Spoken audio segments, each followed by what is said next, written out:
జగన్నాథుడికి చేపల పులుసు ప్రసాదంలాగా పెట్టారు అని మీకు తెలుసా? ఒడిస్సాలో కూర్మా అనే ముసలి ఆవిడ ఉండేది. ఆమె అప్పటి వరకు ఒకసారి కూడా జగన్నాథుడిని చూసి ఉండదు. ఒక రోజు మొట్టమొదటిసారిగా జగన్నాథుడి దర్శనం చేసుకుంటుంది. ఆయనను చూసి ఆయన రూపం చూసి ప్రేమతో పులకరించిపోతుంది. చనిపోయిన ఆమె కొడుకులాగా జగన్నాథుడు ఆమెకు కనిపిస్తాడు. అందరూ జగన్నాథుడికి మంచి రుచికరమైన ఆహారాలు తినిపిస్తున్నారు. ఆమె కేవలం రోజు చేపలు పట్టుకుని తిని జీవించేది. నా దగ్గర చేపలు తప్ప ఇంకేమీ లేవు, సరే ఆయనకు నా చేతులతో రుచికరమైన చేపల పులుసు చేసి పెడితే ఎంతో ఆనందంగా తింటాడేమో అని అనుకుంటుంది. ఆమె ఇంకేమీ ఆలోచించకుండా ఇంటికి వెళ్లి ఆమె చేతులతో ప్రేమతో రుచికరమైన చేపల పులుసును చేసి ఒక అరిటి ఆకులో పెట్టుకుని మందిరంకి తీసుకుని వస్తుంది. ఆమె 22వ మెట్టు ఎక్కుతుండగా అక్కడ ఉన్న పూజారులు ఏంటి ఏదో చండాలమైన వాసన వస్తుంది అని ఆమె చేతిలో ఉన్నది ఏంటో చూద్దాం అని చూస్తారు. ఆమె చేతిలో ఉన్న చేపల పులుసును చూడగానే వాళ్ళకి కోపం పెరిగిపోతుంది. ఓ మూర్ఖురాలా,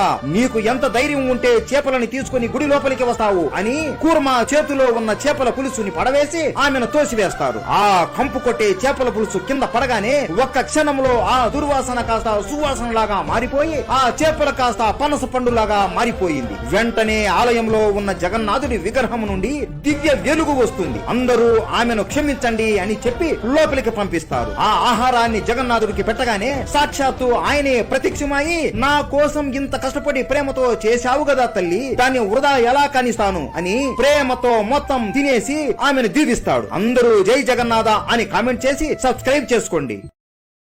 డౌన్లోడ్ షేర్ చాట్.